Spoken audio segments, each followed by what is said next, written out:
Good morning students, गुरु classes में आपका स्वागत है। आज के इस वीडियो में हम लोग एनसीईआरटी के एक्सरसाइज 2.1 के प्रॉब्लम को सॉल्व करेंगे, जो क्लास 9 के पॉलिनोमियल्स चैप्टर से है। तो ज़्यादा देर न करते हुए हम लोग आज के वीडियो को शुरू करते हैं। आज का पहला प्रॉब्लम है, which of the following expressions are polynomials in one variable and which are not. हमें बताना है कि दिए हुए अलजेब्रिक एक्सप्रेशंस में कौन सा algebraic expression polynomials in one variable है और कौन सा नहीं है। State reasons for your answer. साथ ही साथ हमें रीजन्स भी देना है कि अगर वो पॉलिनोमियल्स इन वन वेरिएबल है तो क्यों है, और अगर वो नहीं है तो क्यों है। आज का पहला क्वेश्चन है 4x² - 3x + 7। हमें बताना है कि ये जो अलजेब्रिक एक्सप्रेशन है वो पॉलिनोमियल्स इन वन वेरिएबल है या नहीं है। सबसे पहले हम लोग देखेंगे कि इसमें वेरिएबल्स कितने हैं। हमें बताना है कि वन वेरिएबल का होना चाहिए। तो हम लोग यहाँ पे देख रहे हैं कि x हमारा जो वेरिएबल है वो सिंगल है। इट मीन्स ये वन वेरिएबल का अलजेब्रिक एक्सप्रेशन है, और हमें चेक करना है कि ये पॉलिनोमियल है या नहीं है। तो हम लोग पढ़ चुके हैं पिछले वीडियो में कि कोई भी अलजेब्रिक एक्सप्रेशन पॉलिनोमियल तभी होता है जब वेरिएबल का जो पावर होता है वो हमेशा पॉजिटिव इंटीजर होता है। जो पावर होगा वेरिएबल का वो हमेशा पॉजिटिव होना चाहिए और एक इंटीजर होना चाहिए। तो यहाँ पे हम लोग देख रहे हैं कि x हमारा वेरिएबल है और x का जो पावर है वो पॉजिटिव भी है और इंटीजर भी है। यहाँ पे भी आप देखिए सेकेंड टर्म में x पे जो पावर है यहाँ पे कुछ नहीं तो 1 है, ये भी इंटीजर है और पॉजिटिव है। तो हम लोग देख रहे हैं कि पहले जो क्वेश्चन में जो वेरिएबल हमारा है वो वन वेरिएबल का एक्सप्रेशन है, और साथ ही साथ जो पावर है वेरिएबल का वो पॉजिटिव इंटीजर से, इसीलिए ये हमारा पॉलिनोमियल है। तो लिख सकते हैं इट इज ए पॉलिनोमियल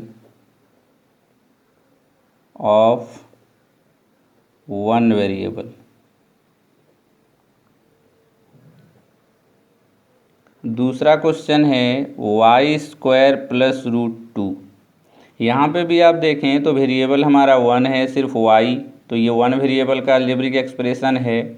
अब हमें क्या करना है, चेक करना है कि वो पॉलिनोमियल्स है या नहीं है। तो यहाँ पे आप देखें वेरिएबल का जो पावर है वो पॉजिटिव इंटीजर है, तो ये भी हमारा पॉलिनोमियल होगा, और साथ ही साथ वन वेरिएबल का है। तो यहाँ भी हम लोग लिख सकते हैं it is a polynomial in one variable.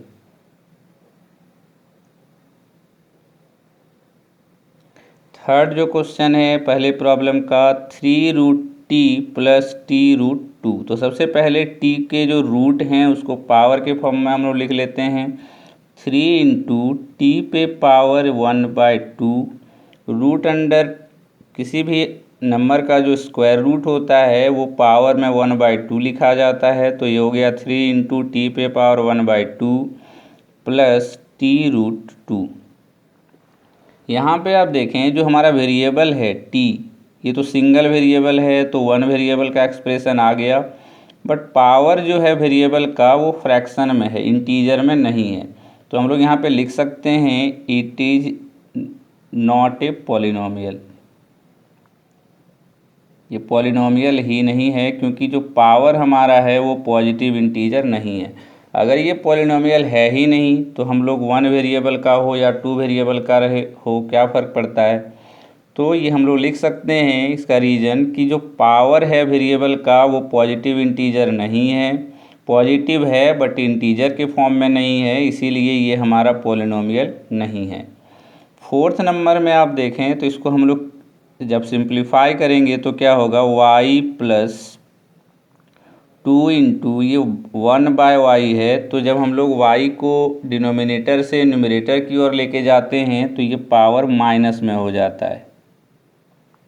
ये मैंने आपको पिछले चैप्टर में जब नंबर सिस्टम बता रहा था उससे मैंने आपको बताया था कि किसी भी नंबर पे अगर वो डिनोमिनेटर में है और उसको हम लोग न्यूमरेटर में लेके जाएं तो हमारा जो पावर होता है वो चेंज हो जाता है, उसका साइन। तो डिनोमिनेटर से जब उसको न्यूमरेटर में लेके आएंगे तो y पे पावर यहाँ 1 है तो ये -1 हो जाएगा। तो यहाँ पे हम लोग देख रहे हैं कि ये 1 वेरिएबल का अलजेब्रिक एक्सप्रेशन है, बट जो वेरिएबल का पावर है वो इंटीजर है बट नेगेटिव है। तो क्या होगा, ये भी हमारा पॉलिनोमियल नहीं होगा। तो हम लोग लिख सकते हैं it is not a polynomial. इसका रीज़न आप लिख सकते हैं because the power of the variable is negative. Third वाले में लिख सकते हैं because the power of the variable is fraction, it is not a integer. और पहले दूसरे में हम लोग देख रहे हैं कि जो वेरिएबल है वो 1 वेरिएबल है, तो पॉलिनोमियल इन 1 वेरिएबल है क्योंकि इसका पावर जो है हमारा पॉजिटिव इंटीजर है। फिफ्थ और लास्ट क्वेश्चन जो फर्स्ट प्रॉब्लम का है वो है x पे पावर 10 प्लस y पे पावर 30 प्लस t पे पावर 50। हमें बताना है कि ये हमारा पॉलिनोमियल इन 1 वेरिएबल है या नहीं है। यहाँ पे आप देखें तो ये जो वेरिएबल है हमारा, वेरिएबल पे पावर 10 ये पॉजिटिव इंटीजर है, y पे पावर 30 ये भी हमारा पॉजिटिव इंटीजर है, t पे पावर 50 ये भी हमारा पॉजिटिव इंटीजर है। यहाँ पे हम लोग देख रहे हैं कि वेरिएबल पे जो पावर्स हैं वो सारे पॉजिटिव इंटीजर्स हैं, इट मीन्स ये पॉलिनोमियल है।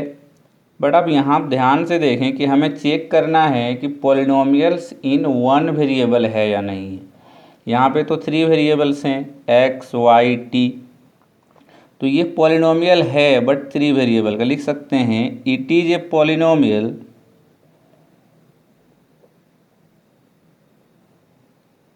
इन 3 वेरिएबल्स।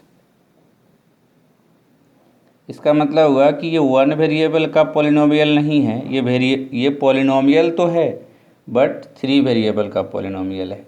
उम्मीद करते हैं ये पहला प्रॉब्लम जो मैंने आपको बताया कि कोई भी अलजेब्रिक एक्सप्रेशन को हम लोग कैसे आइडेंटिफाई करेंगे कि वो पॉलिनोमियल है या नहीं है, 1 वेरिएबल का पॉलिनोमियल है या 2 वेरिएबल का है या फिर 3 वेरिएबल का है, हम लोग इजीली सारे को आइडेंटिफाई कर सकते हैं। अगर 1 वेरिएबल का है तो पूरे एक्सप्रेशन में एक सिंगल वेरिएबल लिखा हुआ होगा, जैसे यहाँ x के फॉर्म में सिर्फ x है। अगर 2 वेरिएबल का होगा तो 2 वेरिएबल यूज होंगे। 3 वेरिएबल्स का होगा तो जिस तरह यहाँ पे है x है, y है, t है, 3 वेरिएबल यूज हुए हैं। उसके बाद अगर वेरिएबल का तो ये आप आइडेंटिफाई कर लेंगे कि 1 वेरिएबल है या 2 वेरिएबल है या फिर 3 वेरिएबल है। उसके बाद आपको चेक करना है कि जो वेरिएबल का पावर्स है वो पॉजिटिव इंटीजर है या नहीं है। अगर पॉजिटिव इंटीजर उसका पावर होगा वेरिएबल का तभी वो हमारा क्या होगा, पॉलिनोमियल्स होगा। अगर पावर हमारा नेगेटिव, फ्रैक्शन या इरेशनल होता है तो वो कभी भी पॉलिनोमियल्स नहीं होगा। उम्मीद करते हैं पहला प्रॉब्लम आपको अच्छे से समझ में आ गया होगा। हम लोग दूसरे प्रॉब्लम की ओर चलते हैं। दूसरा प्रॉब्लम है right the coefficients of x square in each of the following. हमें क्या करना है, दिए हुए क्वेश्चन में एक्स स्क्वायर के कोफिशिएंट्स को फाइंड करना है और इसको लिखना है। मैंने आपको पिछले वीडियो में बताया था कि जो कोफिशिएंट्स होता है किसी भी टर्म का, जिस टर्म का हमें कोफिशिएंट्स फाइंड करना है, हमें देखना पड़ता है कि उस कोफिशिएंट के वेरिएबल, मतलब उस टर्म के जो वेरिएबल्स हैं उसके साथ कौन सा इंटीजर, कौन सा नंबर मल्टीप्लाइड है, वही उसका क्या होता है, कोफिशिएंट्स होता है। तो यहाँ पे जो टर्म हमें लेने हैं वो एक्स स्क्वायर के टर्म्स को लेने हैं। अब हमें देखना है कि एक्स स्क्वायर के साथ जितने भी टर्म हमें दिए हुए हैं, यहाँ पे जो एक्सप्रेशन दिए हुए हैं, उस सारे एक्सप्रेशन में एक्स स्क्वायर के साथ जो भी नंबर मल्टीप्लाइड होगा वही हमारा कोफिशिएंट ऑफ एक्स स्क्वायर हो जाएगा। तो पहले नंबर में 2 plus x square plus x 1 2 3 terms है। हमें क्या करना है, एक्स स्क्वायर का कोफिशिएंट फाइंड करना है। तो एक्स स्क्वायर के साथ कौन सा नंबर मल्टीप्लाइड है, यहाँ पे कुछ नहीं है तो 1 होगा, इट मीन्स, और ये पॉजिटिव है, हम लोग पॉजिटिव साइन नहीं लिखते हैं। तो ये हमारा क्या हो गया, एक्स स्क्वायर के साथ जो नंबर मल्टीप्लाइड है वो क्या है, 1 है। तो हमारा कोफिशिएंट ऑफ एक्स स्क्वायर क्या हो जाएगा, पहले क्वेश्चन में coefficient of x square equal to 1 हो जाएगा। उसी प्रकार दूसरे में आप देखें तो एक्स स्क्वायर के साथ कुछ नहीं है तो यहाँ 1 होगा। और माइनस है तो माइनस हम लोग लिखेंगे, तो लिखेंगे coefficient of x square equal to -1। Third जो क्वेश्चन है वहाँ पे π/2x² प्लस एक्स, तो एक्स स्क्वायर के साथ जो मल्टीप्लाइड है यहाँ पे जो कांस्टेंट टर्म वो क्या है, π/2 है। तो इस केस में हमारा कोफिशिएंट क्या हो जाएगा, coefficient of x square equal to π/2। और फोर्थ और लास्ट क्वेश्चन जो दूसरे प्रॉब्लम का है वो है √2x - 1। हमें फाइंड करना है coefficients of x square, but यहाँ पे एक्स स्क्वायर का कोई टर्म है ही नहीं, तो हम लोग लिख सकते हैं, अगर है नहीं तो उसको हम लोग 0 मान सकते हैं। तो coefficient of x square equal to 0, क्योंकि हम लोग जिस टर्म के कोफिशिएंट्स को फाइंड कर रहे हैं यहाँ पे वो टर्म ही नहीं है। अगर टर्म ही नहीं है इसका मतलब वहाँ पे क्या होगा, 0 हो जाएगा। तो कोफिशिएंट्स किसी भी टर्म का फाइंड करना बहुत ही आसान है। जिस टर्म का कोफिशिएंट आपको फाइंड करना है, आप देखें कि उस टर्म के साथ कौन सा नंबर मल्टीप्लाइड है, उसके साइन के साथ आपको देखना है। अगर पॉजिटिव साइन है तो आप उस नंबर को सिर्फ लिख सकते हैं, अगर नेगेटिव साइन है तो आपको उस साइन के साथ लिखना है।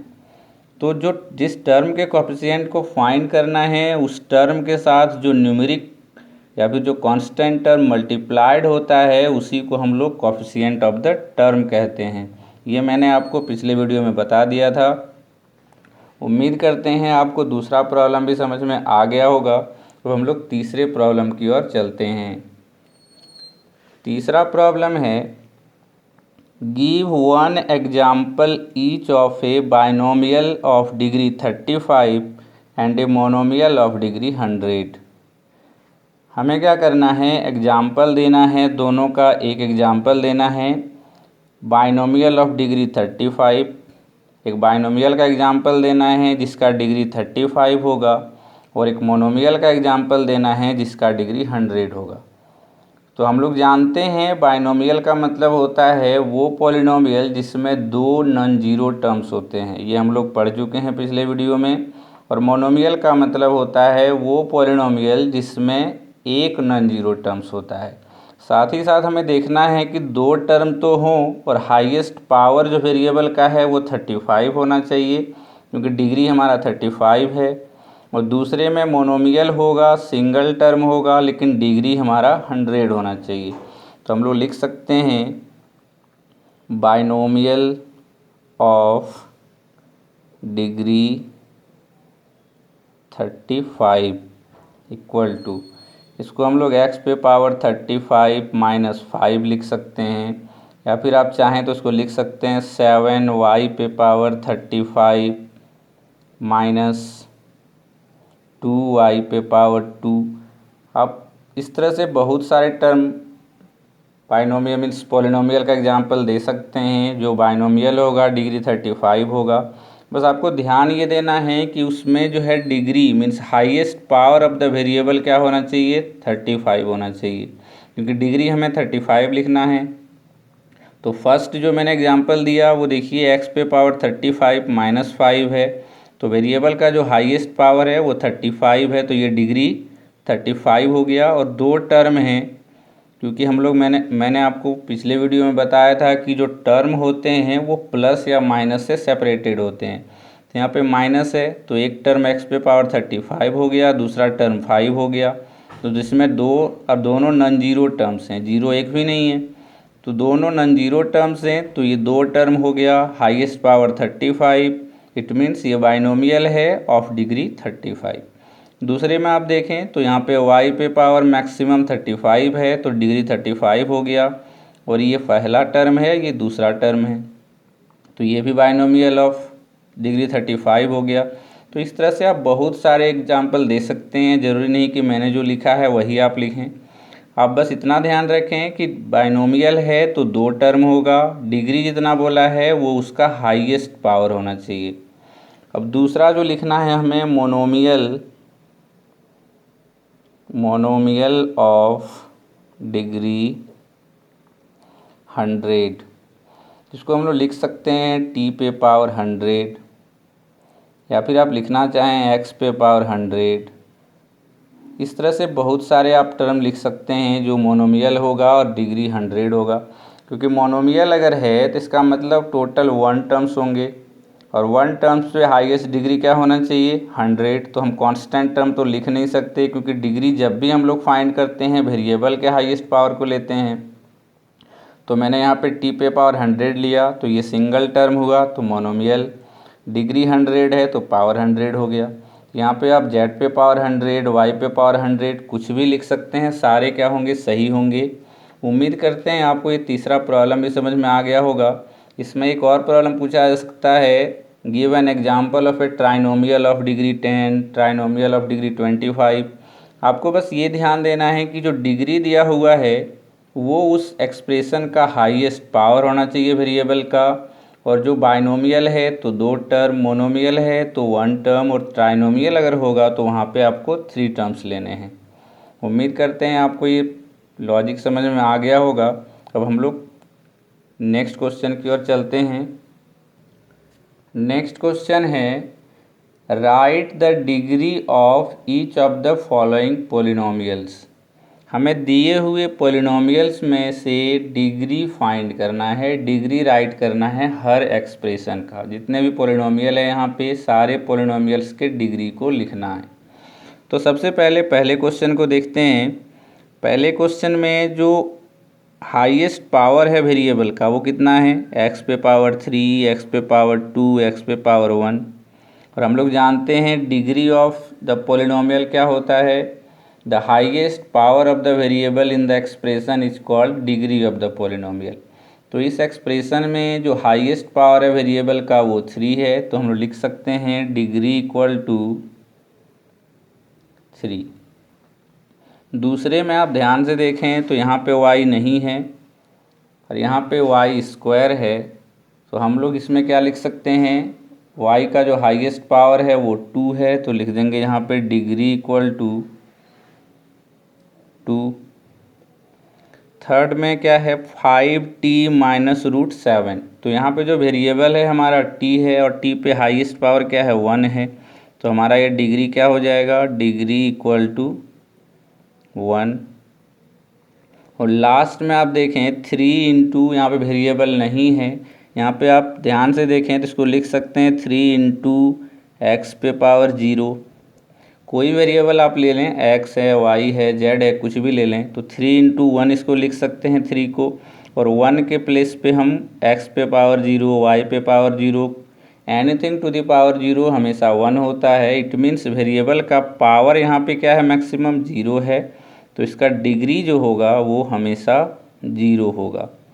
हमेशा याद रखें कि जो कांस्टेंट पोलिनोमियल होता है जिसमें जो नंबर सिर्फ होते हैं उसका डिग्री हमेशा 0 होता है, क्योंकि उस पर जो वेरिएबल होते हैं वेरिएबल पे पावर 0 होता है, इसलिए उसका डिग्री भी 0 होता है। और जिसमें सिर्फ कांस्टेंट टर्म होता है उस पोलिनोमियल को हम लोग कांस्टेंट पोलिनोमियल्स भी कहते हैं। उम्मीद करते हैं ये 4th नंबर का प्रॉब्लम ये आपको समझ में आ गया होगा। अब हम लोग 2.1 एक्सरसाइज के अंतिम प्रॉब्लम की ओर चलते हैं। अंतिम प्रॉब्लम है, classify the following as linear, quadratic and cubic polynomials. हमें क्या करना है, दिए हुए क्वेश्चन को क्लासीफाई करना है कि वो लीनियर है, क्वाड्रेटिक है या फिर क्यूबिक पोलिनोमियल है। तो सबसे पहले हम लोग क्या करेंगे, 3 कॉलम बना लेते हैं, एक लीनियर के लिए, क्वाड्रेटिक के लिए और एक क्यूबिक के लिए। तो सबसे पहले यहाँ पे हम लिख लेते हैं लीनियर, दूसरे कॉलम में लिख लेते हैं क्वाड्रेटिक और तीसरे कॉलम में लिख लेते हैं क्यूबिक। अब हम चेक करेंगे कि कौन सा जो पॉलिनोमियल हमारा लीनियर है, क्वाड्रेटिक है और क्यूबिक है। पहले क्वेश्चन में आप देखें तो एक्स स्क्वायर प्लस एक्स मेरा पॉलिनोमियल है, तो हाईएस्ट पावर आप देखेंगे तो इसका हाईएस्ट पावर 2 है। तो जिस पॉलिनोमियल का हाईएस्ट पावर 2 होता है उसे हम लोग क्वाड्रेटिक पॉलिनोमियल कहते हैं, हम लोग पिछले वीडियो में पढ़ चुके हैं। तो ये हमारा क्या हो गया, क्वाड्रेटिक पॉलिनोमियल हो गया, क्योंकि इसका हाईएस्ट पावर 2 है। तो ये हो जाएगा हमारा x square plus x quadratic. Second है हमारा x माइनस एक्स क्यूब। तो वेरिएबल का जो हाईएस्ट पावर है वो 3 है, और हाईएस्ट पावर अगर 3 हो तो वो मेरा क्यूबिक पॉलिनोमियल होता है। तो सेकेंड वाला हो गया हमारा क्यूबिक। थर्ड है y plus y square plus 4। तो इसका हाईएस्ट पावर 2 है, तो ये हमारा क्वाड्रेटिक में आ गया। फोर्थ है हमारा 1 प्लस एक्स। तो वेरिएबल का हाईएस्ट पावर 1 है यहाँ पे, तो ये हमारा लीनियर हो जाएगा। फिफ्थ में 3t। इट मीन्स जो वेरिएबल है हमारा उसका मैक्सिमम पावर 1 है, तो ये भी हमारा लीनियर हो जाएगा। सिक्स्थ में r स्क्वायर है। इट मीन्स वेरिएबल पे पावर 2 है, और 2 अगर पावर होता है तो वो हमारा क्वाड्रेटिक हो जाता है। तो ये हो गया r स्क्वायर क्वाड्रेटिक में। और जो लास्ट हमारा है 7x क्यूब। तो मैक्सिमम पावर क्या है 3 है, तो अगर मैक्सिमम पावर 3 होगा तो वो हमारा क्या होगा क्यूबिक पॉलिनोमियल होगा। तो ये हमारा आ गया क्यूबिक में। तो इस प्रकार से दिए हुए पॉलिनोमियल को हमने क्लासिफाई कर दिया लीनियर, क्वाड्रेटिक और क्यूबिक पॉलिनोमियल्स में। उम्मीद करते हैं आपको ये प्रॉब्लम समझ में आ गया होगा। ये एक्सरसाइज 2.1 का अंतिम प्रॉब्लम था। उम्मीद करते हैं कि आपको एक्सरसाइज 2.1 के सारे प्रॉब्लम्स अच्छे से समझ में आ गए होंगे। अगर आपको समझने में कहीं भी दिक्कत हुई हो तो आप हमारे कमेंट बॉक्स में लिखें, या फिर हमारे इंस्टाग्राम के लिंक आपके दिए हुए हैं यूट्यूब चैनल में। आप हमारे इंस्टाग्राम अकाउंट में भी हमसे कांटेक्ट कर सकते हैं। अगर आपको आज का ये वीडियो समझ में आया हो और पसंद आया हो तो आप हमारे इस वीडियो को लाइक ज़रूर करें और हमारे चैनल को भी सब्सक्राइब करें। आज के इस वीडियो के लिए बस इतना ही। धन्यवाद।